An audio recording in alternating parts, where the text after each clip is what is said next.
आते हैं, कई बार बहुत जगहों से आते हैं, उनके पास तरह तरह की समस्याएं होती हैं और उनके भी अपनी कमिटमेंट्स हैं, उनकी भी अपनी लाइफ है, तो उसमें उनको वापस जाने के लिए उनकी भी कुछ मजबूरियाँ हैं। तो रिकवरी हो गई थी, हमने 1 मंथ का और एक्सपेक्टेशन रखा था कि हम और 1 मंथ इसको एक्सटेंड करें, पर उनकी भी कुछ मजबूरियाँ हैं और हमको ये इस वेदर के अंदर इस चीज़ को करना पड़ रहा है। तो बहरहाल आप सबको देख करके हम लोग बहुत उत्साहित हैं और बहुत खुश हैं। और आप सबको बता दें कि हमारे साथ हमारे प्रेजेंट टाइम के भी कुछ पेशेंट हैं, हमारे कुछ पुराने पेशेंट हैं जो हमको छोड़ के जा चुके हैं। हमारे जब भी हमारी कॉल जाती है वो हमारे बहुत कम समय में बुलाने करके हमारे पास उपलब्ध हो जाते हैं। हमारा ब्राह्मण मंच हमको प्रोत्साहित करने के लिए यहाँ बैठा है। तो ये सब एक बहुत प्रोत्साहित करने वाला क्षण है और बेहद खुशी का गर्व का समय है कि आज हम सब यहाँ पर हैं। मैं प्रोग्राम की शुरुआत में पहले लोगों को मैं पूछती हूँ कि हमारे बीच में किस तरह के लोग हैं, आप सब भी जानिए। हमारे बीच में आज उपस्थित है ब्राह्मण मंच की मातृशक्ति विंग की डॉक्टर सुमन तिवारी मैम। हम मिसेस रेखा पांडे संस्था के प्रेसिडेंट से रिक्वेस्ट करेंगे कि आगे स्टेज पर उनको एक बार सम्मानित करें।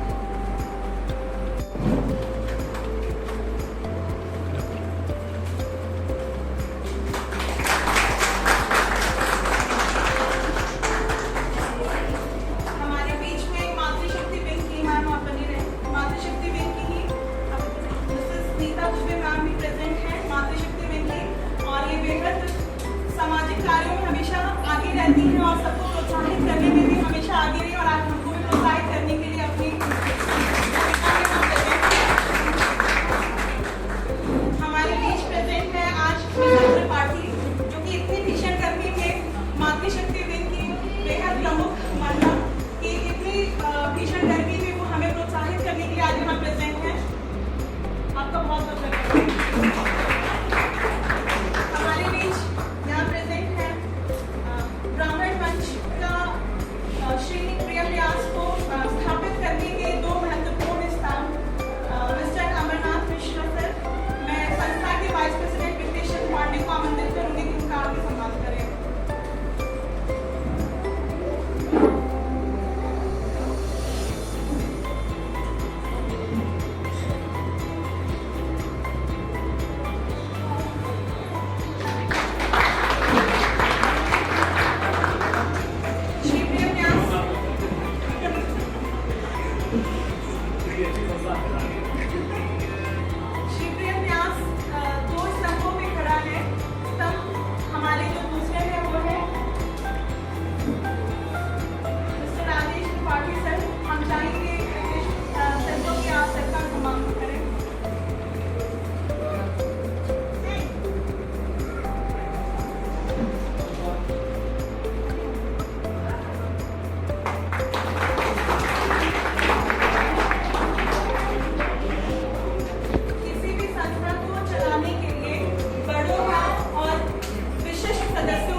और बच्चे जो चैलेंज हैं, ऐसे बच्चों की रिकवरी में जो भी एफर्ट लगता है, मेरे जो भी पेशेंट रिलीज होते हैं, मैं बस मैम को फोन कर देती हूँ, मैं इस बच्चे को भेज रही हूँ।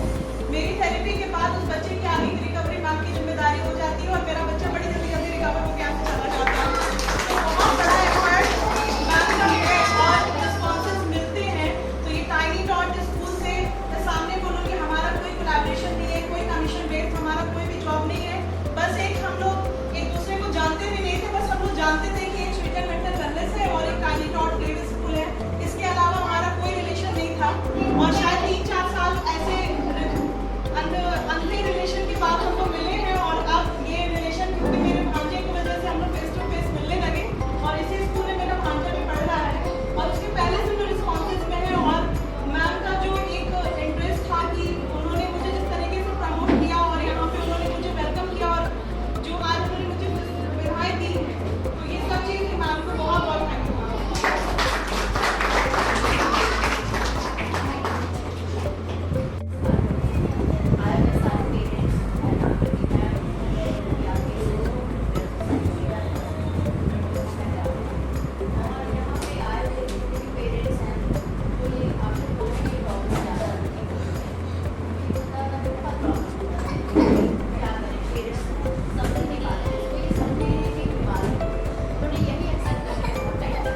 या कोई भी रिकवरी आने में एक पेशेंट और एक डॉक्टर का चेहरा दिखता है, पर उसके पीछे बहुत सारे हैंड्स होते हैं, बहुत सारी मेहनत होती है और कोई एक चेहरा या एक इंसान तमाम तरीके की उपलब्धियों को हासिल नहीं कर सकता है। हमारी टीम के ऐसे बहुत महत्वपूर्ण लोग जिन्होंने आज हमें ये 50वीं रिकवरी को अचीव करने में हमारी मदद की है, हम उनको सम्मानित करना चाहते हैं। मैं संस्था के प्रेसिडेंट से अनुरोध करूंगी कि वो डॉक्टर नीरू शुक्ला को यहाँ स्टेज पर सम्मानित करें।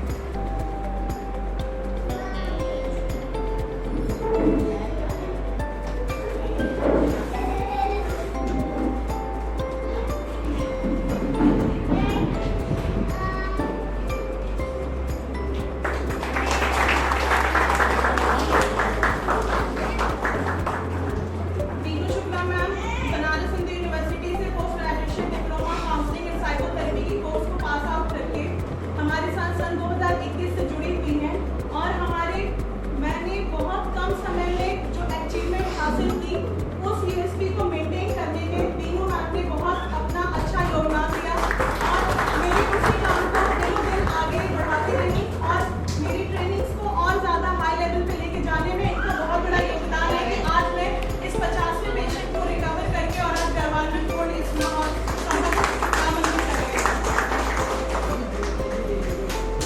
अब जैसा कि मैंने बोला कि किसी भी रिकवरी में किसी एक हाथ तक कभी भी नहीं होता है, संस्था में मैनेजर्स का भी बहुत बड़ा रोल होता है। मैं विदेश से अनुग्रह करूंगी कि आसिफ सर को जो यहाँ के मैनेजर है उनको यहाँ सम्मानित किया जाए।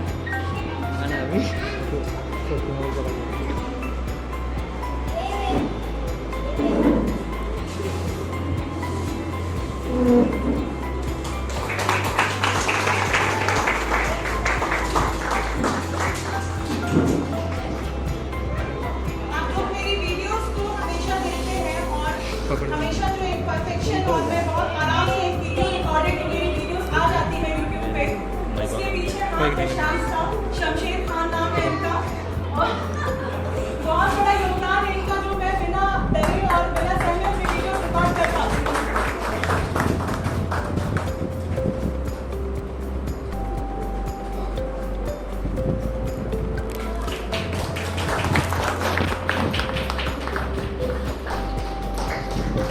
हमारे बीच में उपस्थित हैं ऐसे महत्वपूर्ण सदस्य, जैसा कि मैंने बोला किसी भी संस्था को चलाने के लिए सिर्फ एक इंसान की जरूरी नहीं होता है, हर इंसान का महत्वपूर्ण योगदान होता है। तमाम तरीके के क्रिएटिव पोस्ट और जो भी मेरी एडिटिंग्स होती हैं वो यहाँ पे बैठे हैं हमारे बीच में। विनीत गुप्ता, विनीत जी को हम सम्मानित करना चाहेंगे।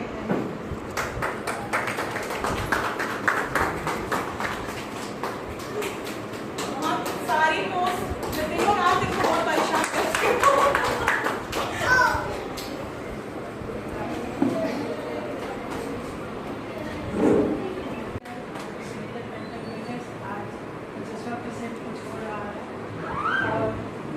सभी सदस्य को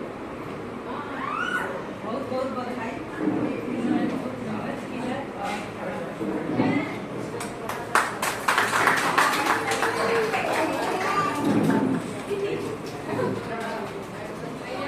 संस्था के वाइस प्रेसिडेंट से मैं आग्रह करूंगी मिस्टर विभीषण पांडे से कि वो अपना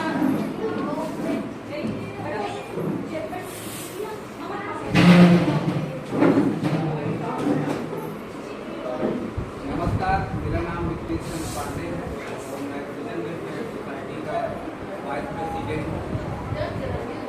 के अंतर्गत इंडियन मेंटल वेलनेस वर्क कर रहा है। संस्था जब स्थापित हो रही थी उसी समय हमने डिसीजन लिया था कि संस्था के अंतर्गत इंडियन मेंटल वेलनेस वर्क कर रहा है और ये एक हमारा लक्ष्य था और वो आज पूरा होता हुआ दिख रहा है। आज हम लोग 50वां पेशेंट अपने यहाँ से रिलीज कर रहे हैं। ये बहुत ही गर्व का विषय है हमारे लिए और हमारी प्रेसिडेंट टीम के लिए जो इतना अच्छा वर्क कर रही है और समय समय पर हमें गौरवान्वित करती है। इसके लिए मैं उनका आभार व्यक्त करता हूँ और मुझे आप बहुत अच्छा लग रहा है। बड़े शहरों में हम देख रहे हैं कि हमारे यहाँ जो ट्रीटमेंट बच्चों का हो रहा है, हम उसको बहुत कम प्राइस में कर रहे हैं, 500-700 रुपये पढ़ने के हिसाब से हम वर्क कर रहे हैं। लेकिन यदि आप बड़े शहरों में जाएंगे तो उसी का रेट जो है 2000 पढ़ने के हिसाब से दिया जा रहा है, और रिकवरी भी इतनी फास्ट नहीं है जो रिकवरी हम अपने सेंटर पर दे रहे हैं। तो आप लोग देख रहे हैं, उसी का नतीजा है कितने कम समय में हमने 50 और आज ही 50वां पेशेंट हमारा रिलीज हो रहा है। ये बहुत ही गर्व की बात है। इसके लिए मैं अपने पूरी स्टूडेंट टीम को तहे दिल से धन्यवाद देता हूँ।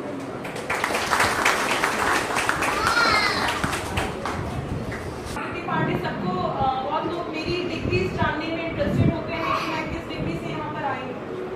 मैं आकृति पांडे हूँ, मैं कंसल्टेंट साइकोलॉजिस्ट साइकोथेरेपिस्ट हूँ। मैंने मास्टर्स किया in clinical psychology from Banaras Hindu university, then post graduation diploma in counselling and psychotherapy. Counselling और साइकोथेरेपी का कोर्स करते वक्त में हम लोगों को 1 ईयर मेंटल हॉस्पिटल पांडेपुर में डॉक्टर अमरेंद्र सिंह के अंडर में हमारा ट्रेनिंग चलता रहा, जिसके अंदर हम लोगों ने schizophrenia, depression, autism, down syndrome ऐसे बच्चों के ऊपर वर्क किया, बाइपोलर डिसऑर्डर के ऊपर वर्क किया। और वर्क करने के बाद ये कोर्स ओवर होने के बाद सेंट्रल इंस्टीट्यूट ऑफ साइकेट्री काके रांची में 1 मंथ का इंटर्नशिप किया है, फुली स्कूल टेस्ट इंटर्नशिप रही है। उसके बाद से 2015 से ही मेरी 4 मंथ की प्रैक्टिस मैंने की है, और उसके बाद 2018 से मैं लगातार में वर्क कर रही हूँ। 2018 में मैं बख्शीपुर डॉक्टर रितु सहाय के वहाँ कान्हा रिहैबिलिटेशन अखिलेश्वर सहाय रिहैबिलिटेशन सेंटर, जो कि कान्हा हॉस्पिटल का एक सब ब्रांच है, उसके अंदर मैंने 1 ईयर वर्क किया है। वर्क करते वक्त में वहाँ मुझे ऐसा महसूस हुआ कि मैं बहुत बाउंडेड वर्क कर पा रही हूँ, मैं बहुत खुल के वर्क नहीं कर पा रही हूँ। जिस लेवल का मुझे वर्क करना था और जिस लेवल की अवेयरनेस का जो एक ड्रीम था मेरे अंदर, वो चीज़ें फुलफिल नहीं हो पा रही थी समहाउ वहाँ पर। तो फिर मैंने 2019 6 अप्रैल को मैंने अपना सेटअप डाला, और यहाँ से सृजन वेलफेयर सोसाइटी, सृजन मेंटल वेलनेस की शुरुआत होती है। हम लोगों ने वर्क करते करते दिसंबर और जनवरी का मंथ आया, और वहीं से जो है हमारे पूरी दुनिया में कोरोना पैंडेमिक ने दस्तक देनी शुरू कर दी। सडन हमारा मार्केट और हमारे पेशेंट के क्लाइंटेज बिल्कुल स्टॉप हो गए। उसके बाद 2020 के कोरोना लॉकडाउन के बाद जब हमारा क्लिनिक जब वापस से स्टार्ट हुआ, सारी चीज़ें बिल्कुल ही नॉर्मल थी। अगस्त का मंथ था, सडन एक मार्केट में एक बूम आता है, और बूम किस किस डिसऑर्डर्स में आता है? अल्जाइमर्स में, ऑटिज्म में, स्किज़ोफ्रेनिया में, डिप्रेशन में। ऐसे डिप्रेशन जो कि बच्चों के अंदर भी आ गई थी, 2 साल 3 साल के बच्चों के अंदर भी डिप्रेशन आ गई थी, सोशल एक्सपोजर नहीं होने की वजह से। पहले जो बीमारियां 20 से 30% पर ही पाई जाती थी, मानसिक बीमारियां, वो अचानक से कोरोना लॉकडाउन के बाद 85 से 90% पर हाइक अप हो गई, और विद इन 3 to 4 मंथ्स के अंदर जो ऑटिज्म की टेस्टिंग हम लगाते थे, 20 में से शायद 1 ऑटिज्म पेशेंट डिटेक्ट होता था। कोरोना के बाद अगस्त मंथ के बाद 20 में से 20 पेशेंट हमारे साथ वर्क करने लगे। फिर यहाँ पर हमारे साथ चैलेंजेस आने लगे। हमने और क्या चीज़ें नोटिस की, उस दौरान जितनी डिलीवरीज हुई उसमें डिलेड माइलस्टोन्स भी देखे गए, सेरेब्रल पाल्सी भी देखी गई। रीज़न क्या हुआ कि जो प्रेग्नेंट वुमेन थी, उनको कोरोना के डर की वजह से उनका रूटीन चेकअप नहीं हुआ, उनको बार-बार डॉक्टर्स के पास लेकर के नहीं जाया गया। कुछ जगहों पे डॉक्टर्स जा भी रहे थे, तो पेशेंट जा भी रहे थे, तो डॉक्टर डर के मारे उनको नहीं देखे। इस वजह से बहुत सारी नस्लें बर्बाद हुई। डिले माइलस्टोन आया, बच्चों का सही समय पे डिलीवरी नहीं हुआ, बच्चों का ऑक्सीजन ब्लॉक हुआ, और बहुत सारी फिजिकल और मेंटल डिसऑर्डर्स वहाँ के बाद से लगातार बढ़ती चली जा रही है। आज के डेट में लोग मुझसे क्वेश्चन करते हैं कि सबसे ज़्यादा ऑटिज्म लड़कों के अंदर पाया जाता है, ऐसा क्यों? इक्वल रेशियो है, 50-50 है, लड़कों के अंदर भी उतना ही पाया जाता है, लड़कियों के अंदर भी उतनी पाई जाती है। मानसिकता की बात होती है, लोग लड़कियों को नहीं दिखाना चाहते हैं कि अगर इस लड़की को हम साइकोलॉजिस्ट के पास लेके जाएंगे ट्रीटमेंट के लिए, तो ये सदा सर्वदा के लिए पागल घोषित कर दी जाएगी, और इसे कहीं भी शादी भी नहीं होगी। लोग इसके ऊपर फोकस करते हैं कि इसका भविष्य कभी सुरक्षित नहीं होगा, ये कभी नहीं सोचते कि आज ये ठीक ही नहीं होगी तो इसकी शादी कैसे कराएंगे, या ये आगे भविष्य में क्या करेंगे। इसलिए मेरे सेंटर पे लड़कों की तादाद ज़्यादा है, लड़कियां शायद कहीं 10-20%, 1 या 2 ही % आती हैं। लड़कियों के ट्रीटमेंट लोग कराते ही नहीं है। ये हमारी मानसिकता सृजन मेंटल वेलनेस 2020 के बाद से इसके इतने चैलेंजेस आए कि हम लोग मॉर्निंग 8 o'clock से रात के 8, साढ़े 8, 9 बजे तक कंटिन्यू ट्रीटमेंट के बाद भी हम लोग इसको कंट्रोल नहीं कर पा रहे थे। और वहाँ पर मैंने महसूस किया कि हमारे सेंटर में बहुत सारी चीज़ों की सुविधाएं कम है। वहाँ से जुड़ा हमारे साथ फिजियोथेरेपी से हमने जो डिले माइलस्टोन्स हैं और जो फिजिकल चैलेंजेस आए, जो एडल्ट में भी फ्रोजन शोल्डर, क्योंकि लोगों का सोशल एक्सपोजर बंद हो गया। लोगों के अंदर का बच्चा था, वो पूरी पढ़ाई करके इतना टॉपर था, बचपन से टॉपर था, और कॉलेज के अंदर उसने कभी किसी लड़की को प्रपोज किया था, उस लड़की ने रिजेक्ट कर दिया क्योंकि वो शुरू से टॉपर था। उसके ब्रेन पे इतना जर्क लगा कि वहाँ से उसको स्किज़ोफ्रेनिया की प्रॉब्लम हो गई। आप समझ नहीं सकते हैं कि कैसा होगा उसकी वाइफ के ऊपर बीता होगा, जिस दिन वो शादी होकर के आती है और उसके ससुर जी हाथ में दवा देते हैं कि ये दवा तुमको आजीवन अपने हस्बैंड को खिलाना है, वरना अच्छी जीवन नहीं जी सकती हो। अब आप इमेजिन करिए कि किस तरह से उस महिला का मन किया होगा और वो कैसा उनको महसूस हुआ होगा कि अपने हस्बैंड को दवा खिला करके वो उस रूम के अंदर एंटर किया। उस महिला ने शादी के 2 साल के बाद इनिशियल मैरिज में तो उसने बहुत खोजा, लेकिन शादी के 2 साल के बाद उसने बहुत खोज करके हमारे सेंटर का पता लगाया। 2021 से उसकी ट्रीटमेंट चल रही है। आज के डेट में वो इंसान बहुत अच्छा है, आज वो जॉब भी कर रहा है, अपनी लाइफ सेट कर चुका है और अब उसको मिनिमम डोज मेडिसिन पर वो आ चुका है और अब बिल्कुल रिकवर है, अपने जॉब में भी आ चुका है। तो जैसे डिसऑर्डर्स जो हमारे पहले असाइलम में ही रिकवर होते थे, वो अब हमारे क्लिनिक सेटअप पर ही रिकवर हो जाते हैं। सीवियर से सीवियर डिसऑर्डर्स को हम लोग कोशिश करते हैं कि क्लिनिक सेटअप के अंदर ही कम से कम प्राइस के अंदर रिकवर करके दें। मैं जिस सर्विस को दे रही हूँ, इस सर्विस का कॉस्ट और मेरा जो एक्सपीरियंस है, मेरा कॉस्ट पर डे का 3000 रुपीज़ है 40 मिनट्स का, पर मैं 500 to 700 की कॉस्ट में वर्क करती हूँ 1.5 घंटा, ताकि मैं ज़्यादा से ज़्यादा लोगों को सर्विस दे सकूँ। इनिशियल जो बैचेस होते हैं हमारे वो 1 आवर के होते हैं, जो हमारी रिकवरी बैचेस होती हैं वो 1.5 आवर की होती हैं, और हम लोग इस तरह से वर्क करके ह्यूमैनिटी को किस लेवल तक सर्व कर सकते हैं, उस लेवल तक हम लोग हर स्तर से मदद करके हम लोग मदद कर रहे हैं। आज के डेट में जो हमारी सक्सेस रेट है वो ये है कि अब हमें फॉरेन कंट्रीज से भी इनविटेशन है, और इनविटेशन अगर एक्सेप्ट नहीं किया है तो मैं आज दुबई के, कनाडा के, अपने इंडिया में कर्नाटक के, कोलकाता, गुजरात और मुंबई के पेशेंट को ऑनलाइन मैं देख रही हूँ और उनके ऊपर मैं वर्क कर रही हूँ। अब आप इस सिवियरिटी को सोचिए कि मैं अपना गुणगान नहीं गा रही हूँ यहाँ पे, लेकिन इस सिवियरिटी को सोचिए कि 3000, 4000 रुपया दुबई में हम लोगों का कॉस्ट 4000 रुपीज़ है फॉर 40 मिनट, और 3 डेज का सेशन लेते हैं लोग या 4 डेज का, क्योंकि इतना नहीं दे पाते, 200 दरम 150 दरम वहाँ का कॉस्ट है, तो इतना दे पाना उनके लिए पॉसिबल नहीं है।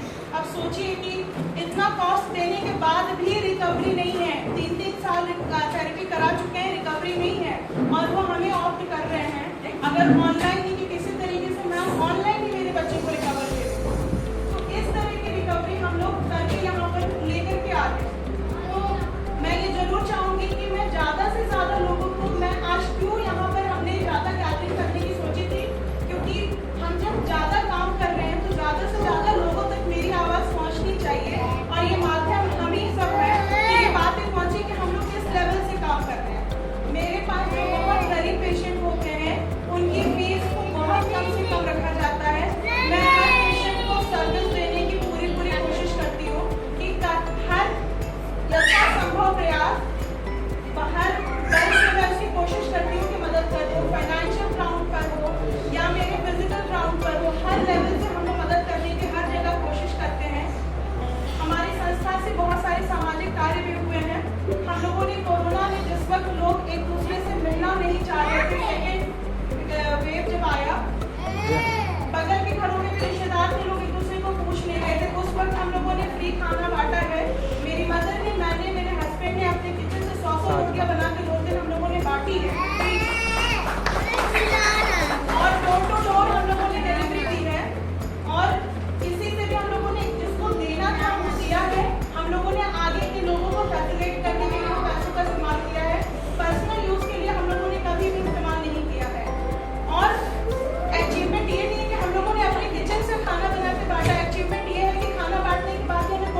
काम कर लिया।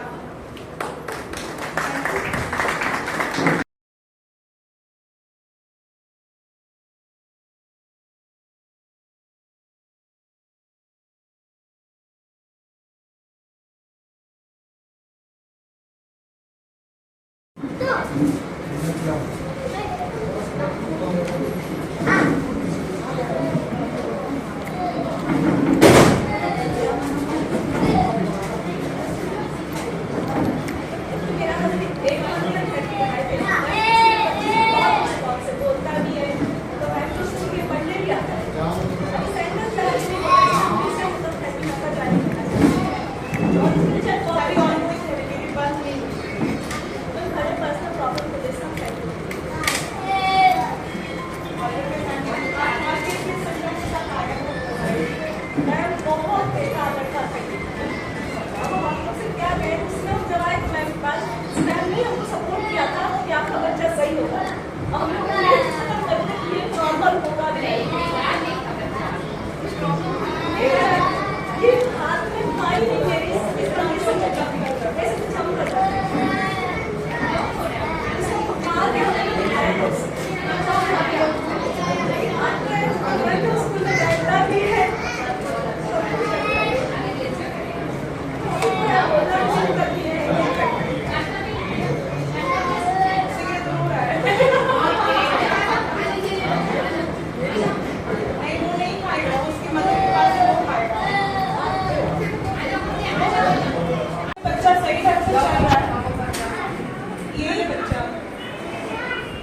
नहीं मजाक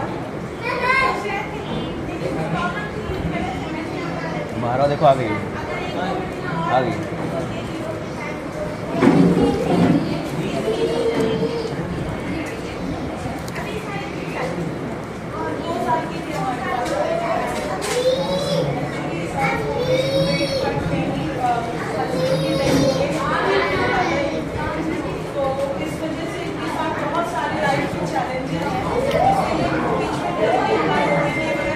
ये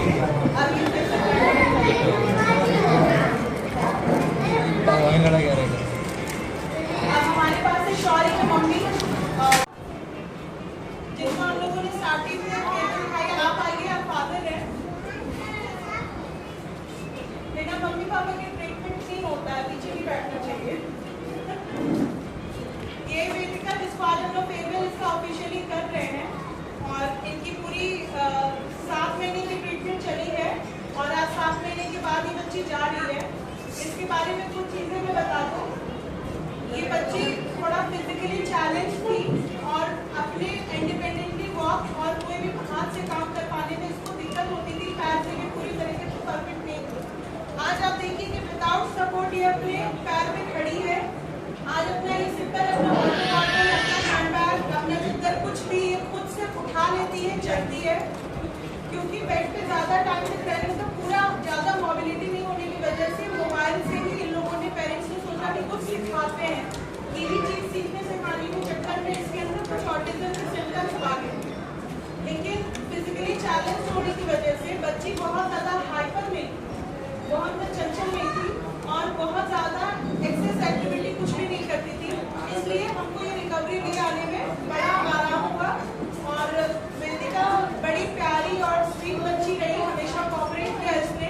बहुत सिम्टम्स होने के बाद भी, पल्सेस होने के बाद भी, इरिटेशन भी था, गुस्सा भी था, सब कुछ होने के बाद भी ये अपना एक स्वीट जेस्चर हमेशा आप देखिए कितने स्वीटली खड़ी हुई है, प्यारी सी। तो उतने ही स्वीटली ये खड़ी रही और मतलब पूरे सपोर्ट इसने इतना किया हम लोगों को अपनी तरफ से, हर चीज़ सीखने में, कोऑपरेशन में, हर एक चीज़ में बड़ा इसने सपोर्ट किया। मार्च तक हम लोगों ने इसको ऑटिज्म से बाहर कर दिया था। 1 मंथ का ऑब्जर्वेशन में रखा, 1 मंथ में। अब क्योंकि जैसा मैम ने बताया कि कुछ पेरेंट्स ऐसे होते हैं कि वो सोचते हैं कि स्कूल जाके मेरा बच्चा ठीक हो जाएगा।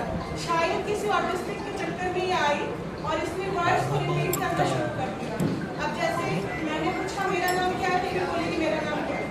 इस वजह से 1 मंथ हम लोगों ने इसको डिटेन किया और ये फेयरवेल आज के डेट पर हो रही है, वरना ये फेयरवेल 30 अप्रैल को ही हो जाती।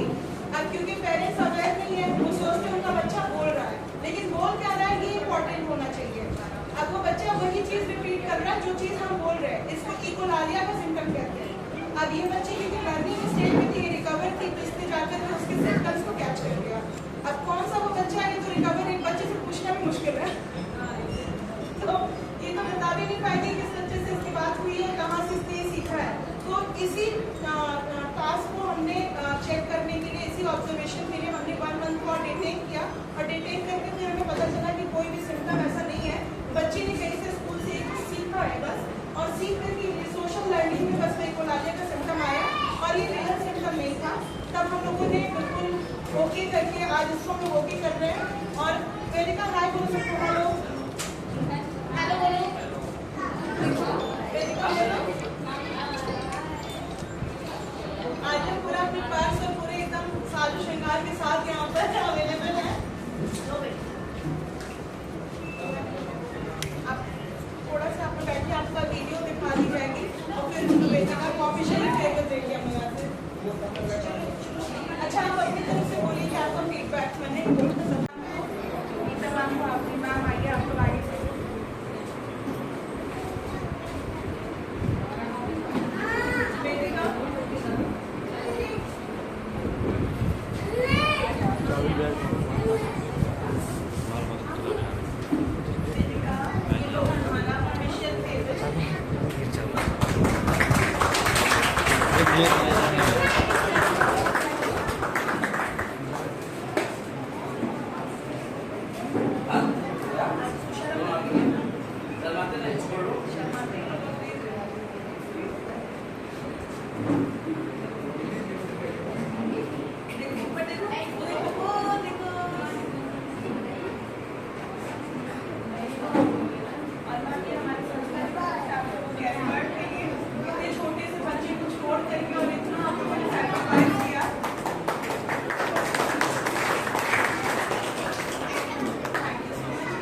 लोगों का